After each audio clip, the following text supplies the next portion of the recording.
If you've ever rebuilt your life from the ruins someone else left behind, if you've ever carried a wound so quiet the world called it imagination, then don't blink. Because what you're about to hear isn't just a story, it's the kind of truth people only admit in the dark. And trust me, once you step into this story, you won't be leaving until the very last word. And hey, before we dive deep, hit that like button, drop a comment, and share this story with someone who needs to remember their own worth. Let's begin. The first morning in my new home felt unreal. Not magical, not dreamy, just unnervingly clean. Like a place with no past, waiting for me to breathe some history into it. Sunlight slid across untouched floors, over sealed moving boxes, across the single borrowed mug I'd placed beside the sink. The kind of stillness that made you wonder if your life had finally learned how to be quiet. And then the gravel outside cracked. Not loud, just slow, deliberate, confident. A sound that doesn't ask permission. I glanced at my front camera. A woman stepped out of a dusty blue rental car, brown hair tucked into a messy bun, a small suitcase rolling behind her like it knew its way. My estranged sister?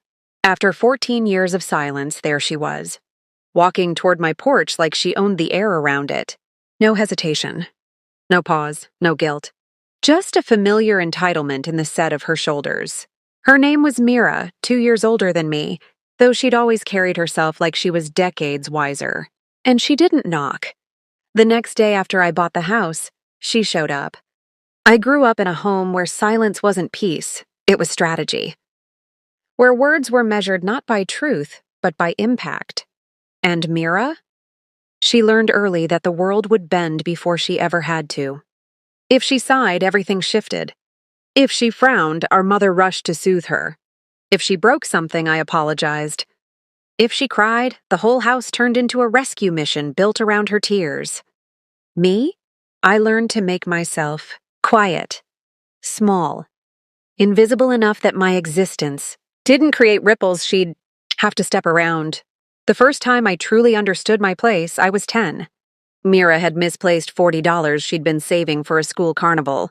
She walked into the kitchen, palms trembling, breath shaky, eyes glossed with the perfect amount of vulnerability. I tried saying I hadn't touched her money, but our mother didn't even look at her. Her attention snapped to me, sharp, disappointed, as if she already knew the ending. No questions. No fairness, no pause. Just a silent verdict. Mira cried harder. That was enough. That became the blueprint of my childhood. Mira made a mistake. I paid for it. Mira forgot her assignment. I stayed up doing it. She overslept. I got blamed for moving too slowly in the bathroom. She was upset. I apologized, even when I didn't know what I was apologizing for. And little by little, she learned the art of soft manipulation. Not loud, not cruel, calculated. Gentle enough to keep her halo. Strategic enough to always win. My mother read her like scripture, and the rest of the family followed. I buried myself in chores, in schoolwork, in quiet responsibilities. Tried proving I wasn't the disappointment they quietly believed I was. But guilt grows fast in a house built on imbalance. And once you become the family's scapegoat, that role sticks like ink. It took one summer afternoon to redraw my entire life. Mira posted something vague. Online, a dramatic message about betrayal and losing trust in the person she loved most. She didn't name me. She didn't have to. Relatives reshared it within hours. My phone drowned in messages. What did you do? Fix this. Family first. Not a single person asked for context. Not one asked if it was even true. They believed her tears, her cryptic sentences, her victimhood, because they always had. I realized then that in their story, I wasn't a person anymore. I was a cautionary tale. A villain drawn in blurry ink. So I didn't correct them. I didn't fight. I didn't plead. I packed 2 bags, left town, and slipped into a tiny studio in northern Chicago where no one knew my name or my past. Distance didn't clear anything. It just made their version of me more permanent. Invitations stopped. Numbers changed. Holidays passed without my name being spoken. 14 years dissolved in complete silence. Like I had never existed at all. I was erased so quietly, even the walls of our old house probably forgot the sound of my footsteps. I saw the proof on a day I wasn't prepared for. A friend at work mentioned seeing photos from a family event online, a gathering I wasn't invited to. I scrolled through the pictures in the back, storage room of the bakery cafe, where I washed dishes, laughter frozen in perfect lighting. Everyone dressed in coordinated colors, the way they always did for special occasions. They looked whole, complete without me.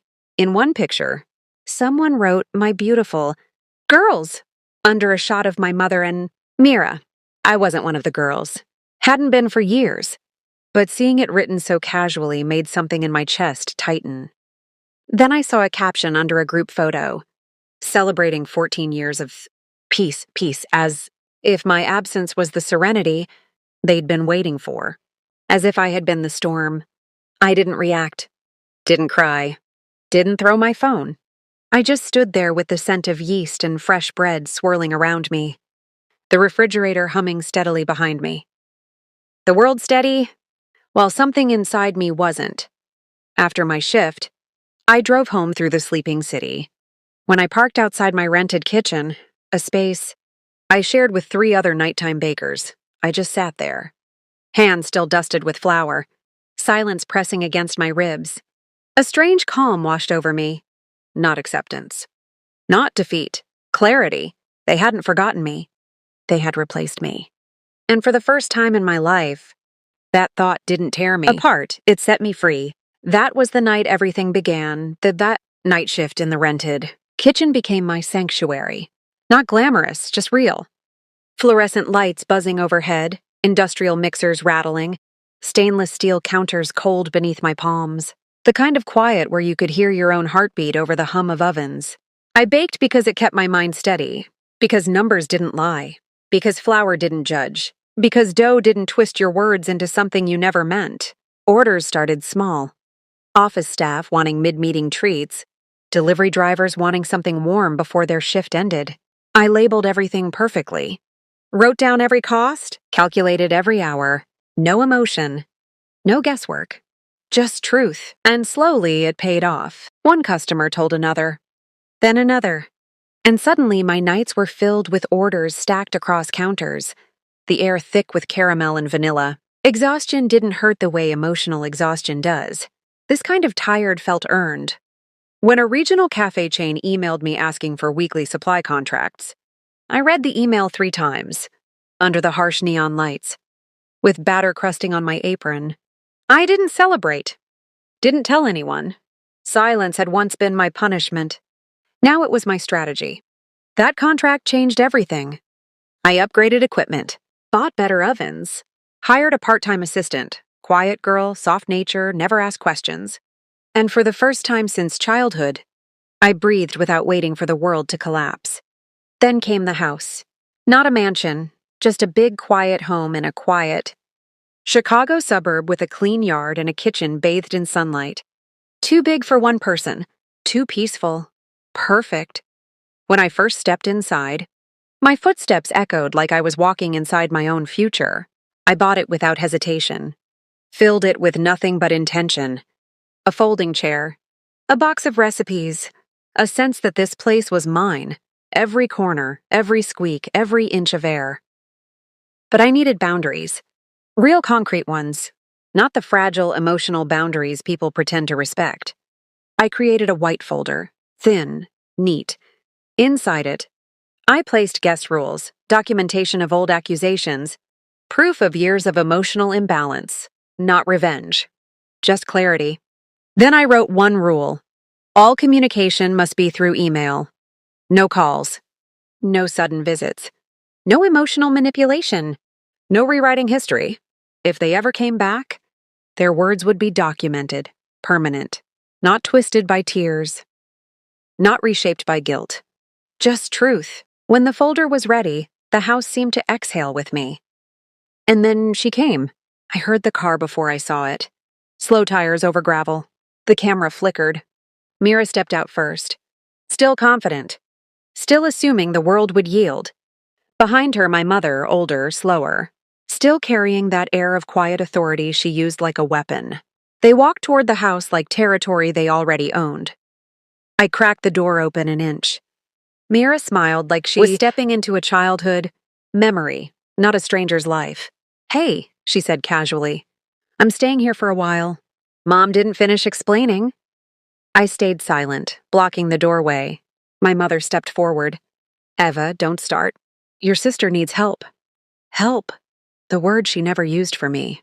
I lifted the white folder and set it on the entry table, where they could see it clearly. Guest rules. Email-only communication. No entry clause. Every boundary they never respected now written in ink. Mira blinked. "You're joking." "Family doesn't need paperwork," my mother snapped. Family also didn't protect me. But I didn't say it. I simply repeated. Calmly. Email only. Mira let out a soft laugh, the kind she used when she expected the world to fall back into place around her. But this house didn't bend. I didn't bend. My mother's voice softened in disbelief. "You're not letting us in?" I didn't explain. Didn't defend. Didn't list 14 years of erasure. I simply closed the door, soft, final. The gravel shifted outside as their confidence crumbled. Inside, something in me settled into place. The following weeks were quiet. Not empty, just peaceful. My business continued to grow. I made friends with neighbors, hosted small potlucks, laughed more than I had in years.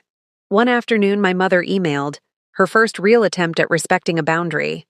She asked to visit the house once, alone. No assumptions. No suitcases, I agreed. She arrived on time, stepped inside softly, walked through the hallway like she was looking for pieces of the girl she once misunderstood. In the kitchen, she paused, noticing the orderliness, the cleanliness, the life I built without her. We sat for a few minutes. Not much was said, but the silence wasn't sharp anymore. It was honest. When she left, she touched the doorframe gently. Not claiming it, just acknowledging. And for the first time in years, I didn't feel small in her presence. Reports about Mira came through mutual acquaintances. Job changes, small promotions, normal life. For once, her universe didn't orbit around me, and I wasn't built from her shadow. My home filled with warmth. My business blossomed. My life finally felt like mine. The folder stayed on the table, not as a threat, but as a reminder of the day I chose myself. I learned something powerful. Boundaries don't push the right people away. They push the wrong people back where they belong. And if this story touched even one truth inside you, hit like, drop a comment, and share it with someone who needs a reminder that healing isn't about being welcomed back. Sometimes, healing is about never walking back into the fire that burned you.